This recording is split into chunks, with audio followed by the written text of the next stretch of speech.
2025 higher secondary എക്സാമിന് ഫിസിക്സിന് ചോദിച്ച ഒരു ക്വസ്റ്റ്യൻ നമുക്ക് ഡിസ്കസ് ചെയ്യാം.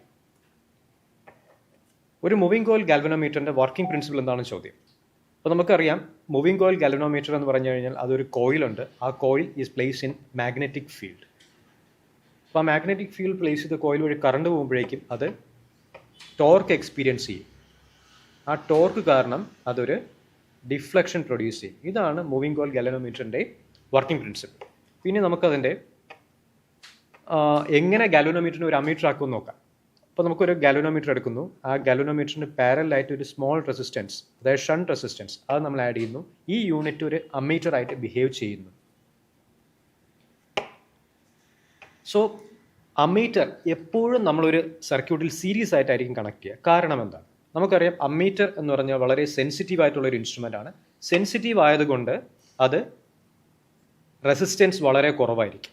അപ്പോൾ റെസിസ്റ്റൻസ് കുറവായ അമ്മീറ്റർ നമ്മളൊരു സർക്യൂട്ടിന് പാരലായിട്ട് കണക്ട് ചെയ്ത് കഴിഞ്ഞാൽ ആ സർക്യൂട്ടിലെ ആ എലമെൻറ്റ് ഒരുപാട് കറണ്ട് ഡ്രോ ചെയ്യുകയും നമ്മുടെ അമ്മീറ്ററിനെ ഡാമേജ് ചെയ്യുകയും ചെയ്യും. അപ്പോൾ ഈ കാരണം കൊണ്ടാണ് നമ്മൾ ammeter always connected in series.